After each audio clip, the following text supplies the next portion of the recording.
which it stands, one nation, under God, indivisible, with liberty and justice for all.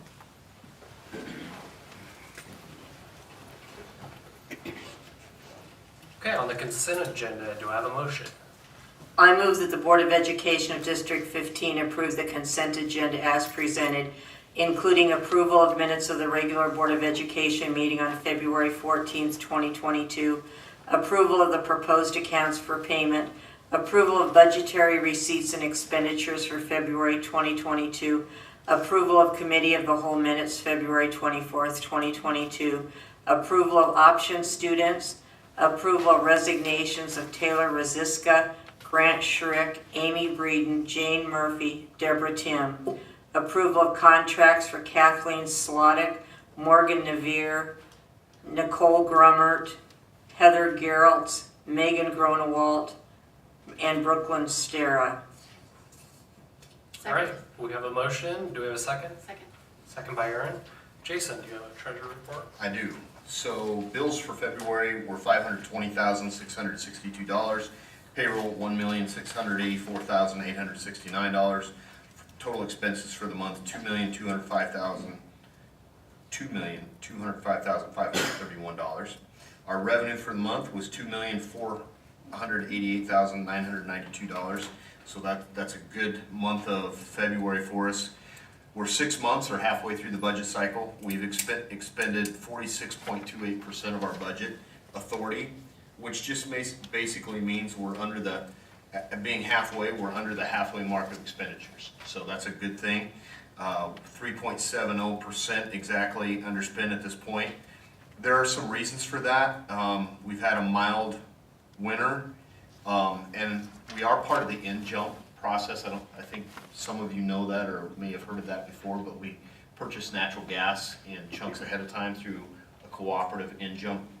It's also an example of an interlocal agreement that works well in our favor. So we've purchased natural gas ahead of time at a much cheaper price. That's paid dividends for us and currently is right now. However, on the basis of things, how the basis of things are this year, we may see a change in that next year. So that's just an example of one of the reasons why and how that affects the budget. On the revenue side of things, we have collected 50.53% of our budget, so we're right on track or a little bit higher than what we predicted. So there we go. All right, thank you. Any other discussion on the consent agenda? All right, seeing none, can I have your votes, please? And motion passes. Moving on to outstanding recognition, Employee of the Month. Mrs. Arena, would you like to come up here? Hey, you don't get that option. Donna is a little on the shy side. She takes orders very well. I told her the other day, you have to be at the board meeting on Monday night. And she said, who says? And I said, I said. And so she said, all right, I'll be there. So this is Donna Arena, for any of you who do not know her. But Donna is a special education paraeducator at Paddock Lane Elementary, who has worked with many, many students as a one-on-one para. It is amazing how she can transform these little children from not being able to express themselves to communicating, whether it is with a device, pictures, or sign language. She puts her heart into helping the children achieve their full potential. She is so consistent with her approach and follows through that the children just have to succeed. The kids know that Donna means business. She's very firm and expects them to follow the rules. But they know that she cares deeply for them and wants the best for each and every one. She doesn't hesitate to help any student that needs help, whether it's one of the students assigned to her or another child in the classroom. The kids all love Donna and know that she would be there to help them no matter what. Not only is Donna a wonderful paraeducator, she is also very integral in ensuring that the second grade students in all the Beatrice Elementary schools have access to swimming lessons. She works diligently to ensure that the staff at the YMCA work with the administration, physical education teachers, and the second grade classroom teachers to provide an entire unit of swimming lessons to the children. The success of this program over the past few years is directly related to Donna Arena. It is hard to explain the amount of patience Donna has when she works with children. I just wish all of you could see that. If we could videotape our hallways when Donna's in the hallway teaching little guys how to read, it's just the most amazing thing. They can be having a meltdown, and Donna, she just stays calm and consistent. She helps them get past the meltdown so they can continue their day. We should all have the level of patience that Donna has. She is just a great teacher and is so kind, compassionate, and caring when it comes to the kids she works with. Donna is always willing to lend a hand, whether it's taking an extra ride-along to pick up some students or drop them off, or an additional lunch or playground duty because we are short-staffed. Donna always says, "Can I help you?" Donna Arena is instrumental in making Paddock Lane a great place to spend your day. Donna Arena, our employee of the month.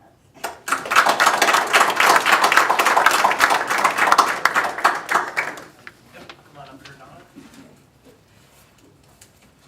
And a little plaque here. Congratulations. Thank you. Donna does another service for many of the staff at VPS.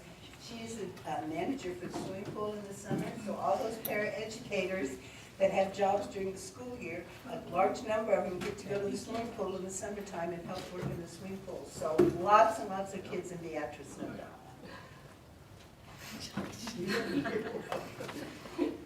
Thank you. Yep, congratulations, Donna.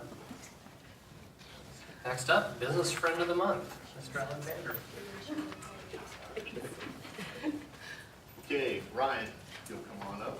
Ryan's here as our representative tonight for the Business Friend of the Month.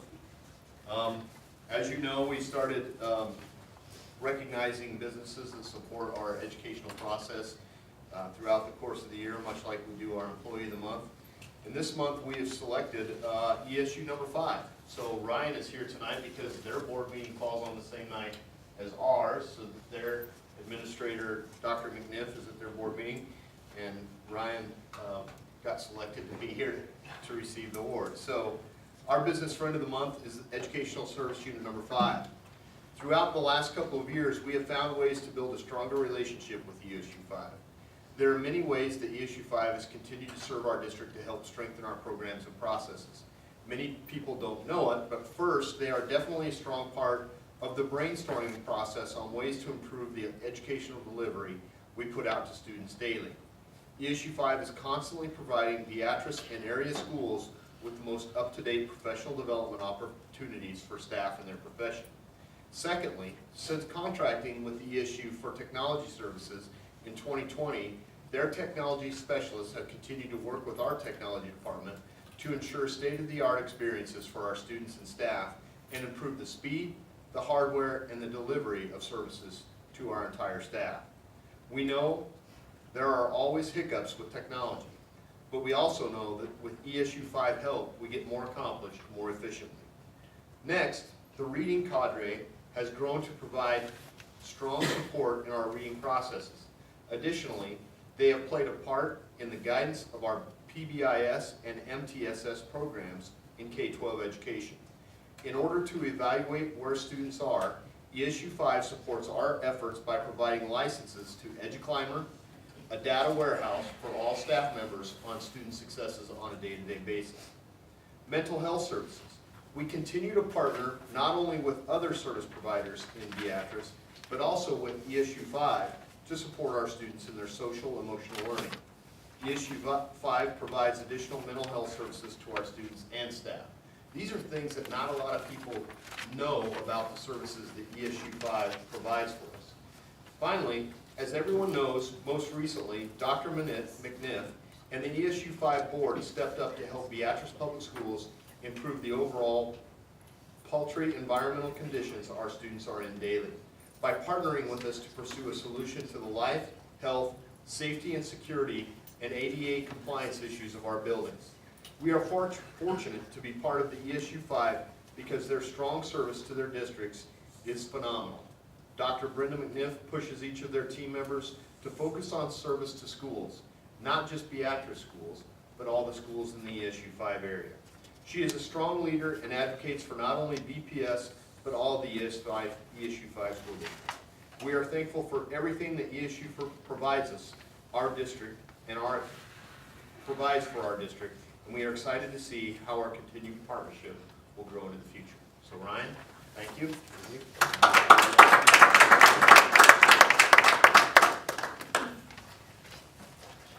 Congratulations. We threatened him earlier and told him he had to give a speech, but we Thank you.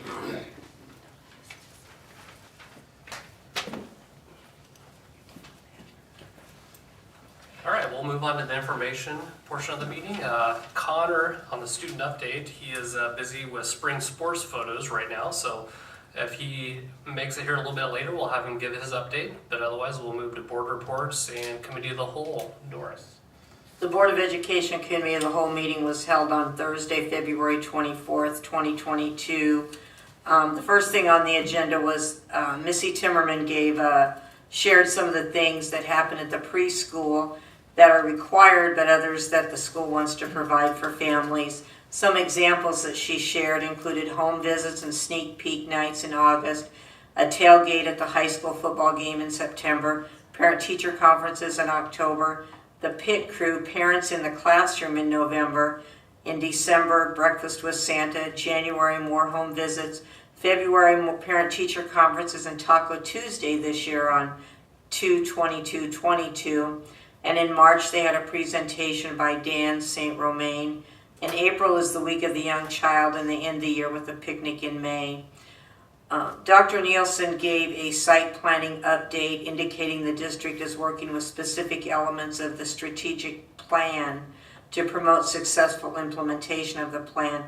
The goal is to have the site plans finished and ready to go for the start of the next school year. She also added that administrators will be presenting these plans to the board at the upcoming April and May Committee of the Whole meetings. She also shared that the principals, through the use of some ESSER funding, were enjoying some visits from Marzano associate Toby Boss. Toby has visited the district to conduct instructional rounds in November, December, January, and February. He'll be returning in March and in April. The focus of these visits is to help the administration dig deeper into an understanding of the Marzano instructional framework. Mr. Alexander highlighted some changes to policies within Series 5000. He also shared that due to emergency connectivity funds, the district will be getting 145 new teacher laptops. He also said that the district office will now be secured like all other buildings in the district. Ryan McDowell and Mr. Alexander have been working with BCDM on an RFP for new building internal network cabling and a separate one for, I don't know, is it WAN or WAN? WAN cabling, which is for fiber internet connectivity. Mr. Alexander then gave a building update, said there's a lot of progress being made on the architect side of things for the new building. And he then shared that he informed the board towards the end of the meeting that state aid was certified this week and there will be another loss in state aid, approximately $574,000. That ends my report. Thank you, Doris. Stance report, Mr. Alexander. Okay, Stance has been active in the legislature again this year, as normal. Currently, there's a couple bills that are coming up this week we're keeping an eye on. LB 1112 was designated speaker priority measure, and LB 1112, this bill would provide that beginning in the school year 24-25, each school district must, in consultation with the Nebraska Department of Education, include computer science and technology education in the instructional program of its elementary and middle schools as appropriate, and require each student attending a public school to complete at least one related 5-credit-hour high school course prior to graduation. The high school course can be in a traditional classroom setting, online, in a blended learning environment, or in another technology-based format that is tailored to meet the need of each participating student. So this bill, initially when it came out, was designed to go into effect immediately next year. Through Stance's work with NCSA, NSEA, and a couple of other organizations, we've explained to the senator proposing this bill, Senator McKinney, that it makes more sense for us to implement the bill on a basis of not next year, because when we do that, then it affects next year's seniors who don't have time to get that class into their schedule. So it's phased in the year 24-25, so we can start preparing ahead of time to get the necessary staff on board and placement of class in the schedule to be able to teach it at that point. And then incoming freshmen will be responsible for starting it into their schedule in that year. The other bill that we're keeping a close eye on right now is introduced by Senator Day, and it's in the Education Committee. It's LB 852. And it provides that by August 1st, 2023, each school district must designate one or more behavioral health points of contact for each school building or other division as determined by the school district. A behavioral health point of contact may be an administrator, a school nurse, a school psychologist, or another designated school employee. Each point of contact must have knowledge of community behavioral health service providers and other resources available for students and families. So basically, this bill is just requiring school districts to have a point of contact for behavioral health services that are available within the community. And there's multiple people that could be. If this bill passes and does make it through, then we will be discussing who will most likely be the point of contact in each one of our buildings moving forward. So those are two bills that are up this week that we're keeping an eye on. There are still a couple more education bills that are to be spoken about in the calendar, but of course we know that the days are waning in the legislative process, so we'll continue to keep an eye on those and keep you posted as we know more. All right, thank you, Jason. We'll move on. Now's the time for public forum, comments related to agenda items. Is there anybody that would like to speak tonight? Okay, seeing none, we'll move on to discussion. Policy, first reading of Article 5. Mr. Alexander. All right, so not much change from the committee of the whole meeting. We've updated you on those Article 5 policies that are out there. With current legislation, we might have to adjust or change some of those policies in June when some of the legislation becomes effective. So just keep that in mind. We're constantly adjusting, and Article 5 would have a couple of policies in there that we would have to adjust moving into it. Outside of that, that's out there. We are working right now on Article 4 to be prepared for you at the March Committee of the Whole meeting. At that time, once we get Article 4 in front of you, that means we will be completely through the policy manual, and we'll just be working on finalizing Articles 4 and 5 for the next adoption. No more reading. No more reading. After Article 4, you're not going to know what to do. Save on paper. Yeah, definitely will. So, if you have questions on Article 5, please feel free to reach out, contact me, or shoot an email my way. So if there's something you have a question about, we get that addressed and can take care of it. All right, thank you. Any questions for Jason? All right, moving on to the action portion of the agenda. Approval of 2022-23 negotiated agreement. Do I have a motion? I move that the Board of Education of District 15 approve the 2022-23 negotiated agreement with the Beatrice Education Association. Second. Second by Aaron. Discussion, comments. Janet, Jason? I'm going to turn it over to Jen. Okay. The negotiations committee met with representatives from BEA 7 times. We reached an agreement on March 4th, and BEA membership approved the agreement on March 7th. An increase of $400 on the base was approved. The base salary for a beginning teacher will be $36,725. Depending on the insurance package they receive, their total salary and benefit package will range from $52,618 to $68,997. For a mid-level teacher, the salary will be $58,760. Again, depending on the insurance package they receive, their total salary and benefit package will range from $78,564 to $94,943. And the maximum salary for a teacher will be $71,961. Depending, again, on the insurance package they receive, their total salary and benefit package will range from $94,133 to $110,511. This does not include any extra duty pay they may receive, and the total package increase is 3.14%. The contract for a full-time teacher remains at 186 days. Sick leave will be reduced from 7 days to 6 days. Personal leave has been changed to paid time off and is changed from 4 days to 5 days. 4 hours can be taken in 30-minute increments to a total of 8. The remaining 12 hours can be taken in 60, 90, or 120-minute increments, and all remaining PTO requests must be taken in half-day or full-day increments. A topic that was discussed at length is non-medical time off without pay. A prior practice regarding non-medical dock time or time off without pay has been determined by our legal counsel to be an unfair labor practice. Non-paid absence time will only be allowed under special unforeseen circumstances which are out of the teacher's control and must be approved by the superintendent. So that's kind of, in a nutshell, the changes that we talked about 7 times. So, A lot of work. if anybody has any questions, I'd be more than happy to answer.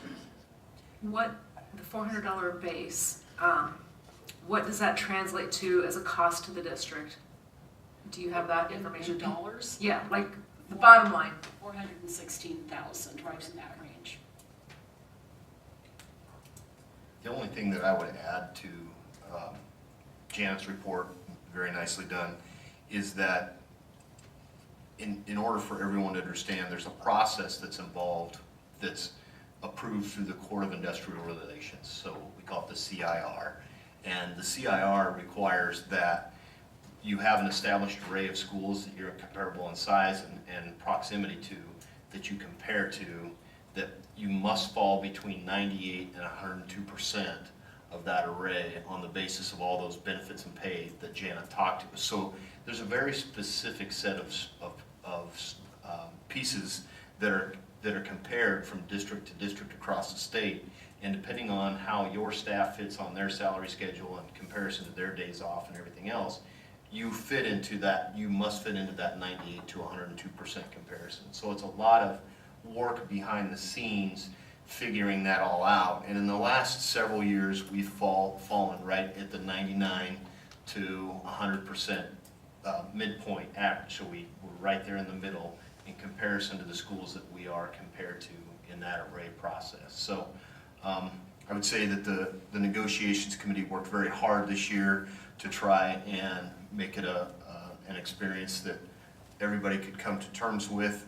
As you heard Janet say, 7 meetings were held, which is a lot.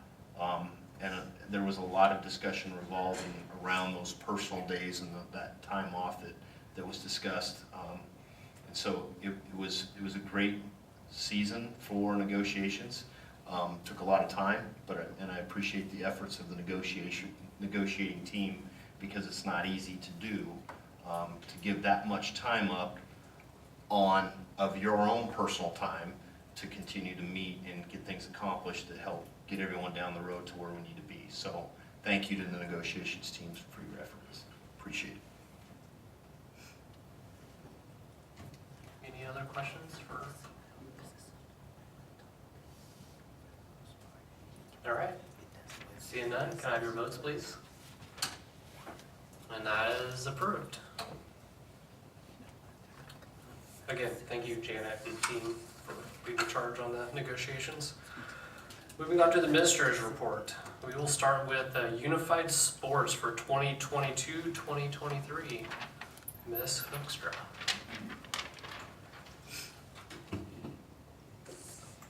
I just have a little bit of information on a new activity that we're going to have next year. It's unified bowling, so that, I don't know if you guys are familiar with that, but it'll be our first unified sport, Beatrice, so that's pretty exciting. It's an NSAA dual participation sport, and the season runs October through early December. So if the athletes involved in the unified bowling, they can also participate in another NSAA sport at the same time, which is kind of nice, so it doesn't limit the participants. Brendan Blackburn has agreed to be our coach for next year, so that's exciting. The team will be 3 to 5 athletes, and it's usually 1 student with disabilities, 2 peers, and then there's usually 2 subs. So only 3 people will bowl, but there's usually 5 on a team just in case we need to sub out. We can have as many teams as we can fill, so that's kind of exciting. There'll be a state, districts and state, but we can only send 1 team, so the highest scoring team will be the team that goes to districts and hopefully state. We are going to partner with the Family Bowl and Social, so that'll be our home location. We've talked with Steve Simpak, I guess his name is how he says his last name. He's super excited. He's like all in, very excited. He has experience with unified bowling in Millard, I believe, so he's has a lot of knowledge, so that will be helpful. Gus Brown, our AD, will be scheduling events here shortly, and we will plan to host some events too. So that's kind of exciting that our first year we're going to host a couple events. To qualify, students have to have a verification of an intellectual disability or a similar type of disability.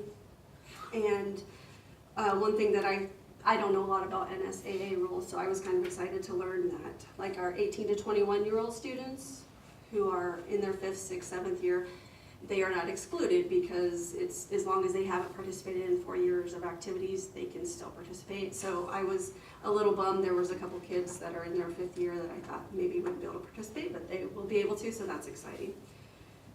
A little bit more information. We're in the early stages, so we'll be meeting with parents in the next month or so to get the interest and see how many teams we're going to have, and then we'll set practice schedules and decide on uniforms and just move forward from there. So I don't know if you guys have any questions. I don't have any experience in it, so it's going to be a learning curve for all of us, but I know everyone involved is extremely excited to be able to offer this.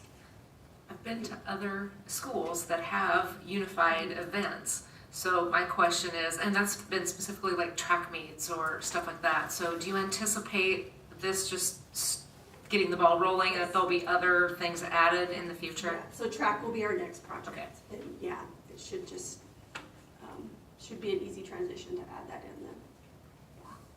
So you haven't talked to any students or parents? We have talked to students, did like an initial survey, and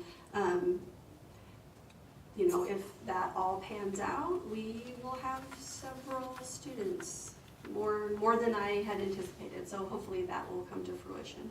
So, yeah, we're excited.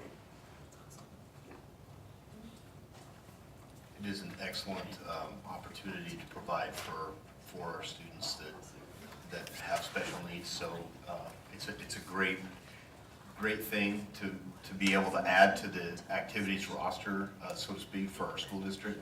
And like Beth said, we've looked into this, and now to see it come to fruition is exciting, and also, as you indicated, to look into the possibilities surrounding track is also a neat thing to think about in the future too.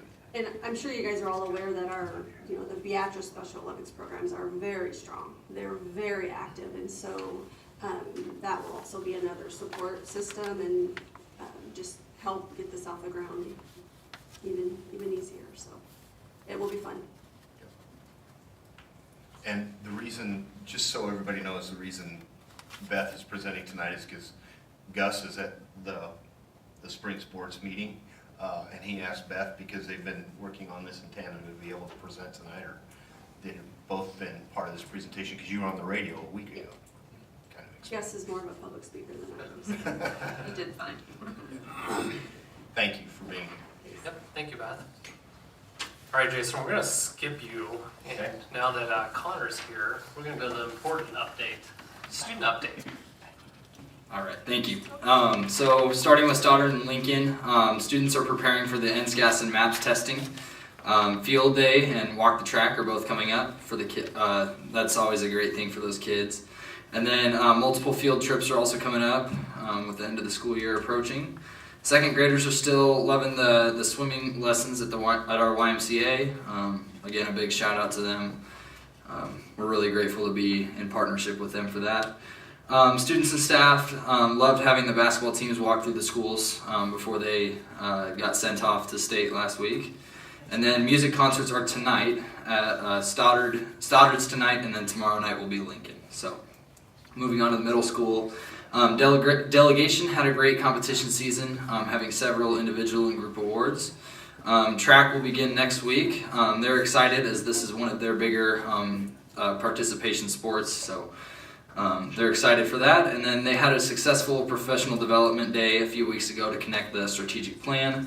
And then they had a fun chili cook-off in the process that Mrs. Weiss ended up winning. So moving on to the high school. Busy time at the high school. Both basketball teams had great seasons, both reaching the state tournament. That's happened, once. That's one of the few times that this has happened is this year. So we're really proud of both of our boys and girls teams. Swim and dive wrapped up their season with 3 competitors at state. Congrats to them on a great season. Wrestling wrapped up a good season, placing 5th at state as a team. Then Quiz Bowl went and won the Trailblazer Conference meet. Congrats to them. Dance placed 2nd in the high kick at state as well. Great season from them. Student Council is planning a staff appreciation breakfast, so that was supposed to happen last week, but with the short week and as crazy of a day as it was on Wednesday, and with kids being out, teachers being out for state basketball, so we had to push it back to this Wednesday. So we're looking forward to that. Moving into the spring sports, soccer teams are preparing for their first games. Their first games are this Thursday.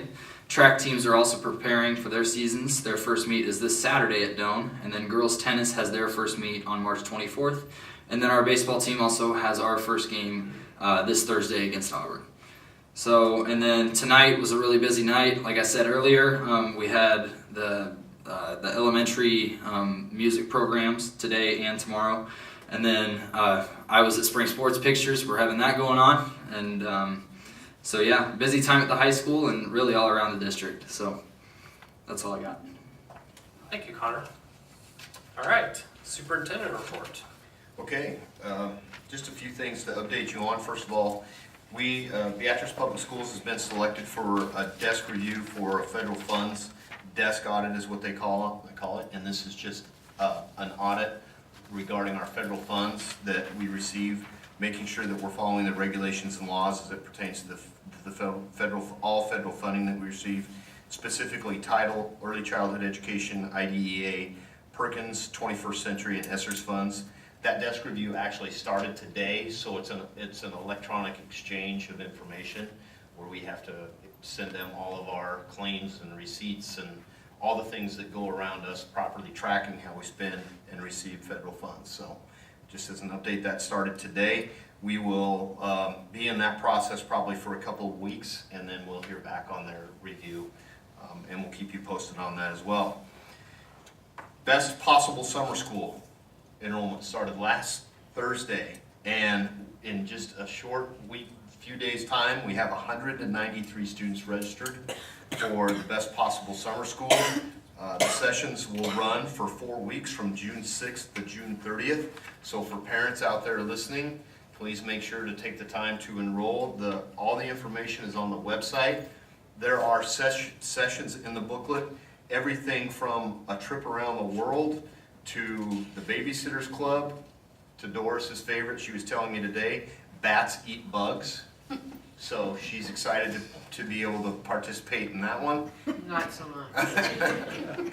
And all kinds of different selections for kids to get involved in during the best possible summer schools. So that registration is out and available. I'm excited about the number of students we have participating already. The Southeast Nebraska Education Agency met today to adopt the findings, recommendations, and rankings of the construction manager at risk selection. And that committee has, and also to delegate authority to myself and Attorney Derek Aldridge to negotiate the contract with Johnson Controls as the top selection for the construction manager at risk for the new school project. So we'll be in that process for probably a week to 2 weeks, trying to negotiate that contract and come to terms. And again, when that's finalized, I will update you and let you know as well. On the Trailblazer Conference front, if you remember last month, told you that I believed we have application from one other school, and we do, and they have officially been voted in. As of 2 weeks ago, we had a Trailblazer Conference meeting, so Ashland Greenwood has unanimously been voted into the Trailblazer Conference for the 2023-24 school year, which gives us our 8 conference schools. So that's exciting news for us to be at that number of 8 schools in just a short period of a couple of years. And who knows, we could grow to more in the future. We'll see how it goes. I just want to take a minute and kind of off the cuff here, review a few things for us, because in our world today, as crazy as it seems, sometimes we lose sight of all the great things that are happening in our school district. And as I had a chance this last weekend to just kind of take a breath over spring break and reflect on the success and determination and just overall representation that our winter activities had for our kids across the entire district. And we had middle school students participating in delegation and music concerts across the state. We had elementary students who are now taking swimming lessons. So a lot of great things that are happening. But I wanted to give a shout out to our winter activities that again this year, last year there was so much achievement, and they repeated again this year. I think it's important to note the high levels of performance and competition that our students participated at, and also a congratulations to our coaches, players, swimmers, dance and cheer teams, our speech teams, and on a terrific winter season and representation of our community. So just a quick recap. Our speech team grew from 3 contestants to 10 by the end of the year and placed Trailblazer Conference speech runners-up. Our swimmers competed well at state, as Connor noted. The girls 200 free relay made it to Saturday and finished in the top 16, which is a great accomplishment for our swimmers. The Black Diamond Dancers, again, earned a state trophy for second place in high kick Class B division. The wrestling team had multiple state qualifiers and a Class B fourth place finish. Fourth place finish, and congratulations to Torrance Keene and Deegan Nelson on second place finishes at state. Autumn Bartlett, our first female, with a 5th place finish at state, and Bryce Carlin on a 3rd place finish. So that was a terrific wrestling season. Our Lady O basketball team, district champions and state qualifiers. Our Orangeman basketball, district champions and state qualifiers. And one that many people don't know about, so I get to be the first to announce this today. Our student body was selected as the number 2 team, or the number 2 sportsmanship at the state basketball tournament school in both the boys and the girls divisions. So it was released yesterday. We got the emails today. They ranked 2nd out of the 8 schools in both the boys and girls, and being there watching them, they did a fantastic job. It was just really neat to see our student body be such a positive set of ambassadors for the community of Beatrice at the state tournaments. And so, you know, when you think about those things and you think about how successful our kids have done, that's a real kudos to our coaches. It's a kudos to our parents who have supported them terrifically, and to everyone that's involved. So just a huge thank you to everyone in regards to how our winter sports came off. And it's crazy to think about it, but we're in the 4th 9 weeks, and now spring activities kick off as well. So thank you to everyone for their work in the winter seasons. That's all I have. All right, thanks, Jason. Any questions for Jason? All right. The next regular meeting of the Board of Education will be April 11th, 2022 at 7 p.m. in the Administration Building. The Committee of the Whole meeting will be March 24th at 6 p.m. right here in the Administration Building. An agenda for the meeting, which shall be kept continually current, is readily available for public inspection at the Superintendent's office during normal business hours. Do I have a motion to adjourn? I move that the Board of Education of District 15 adjourn. Second. Second. Your votes, please. We are adjourned.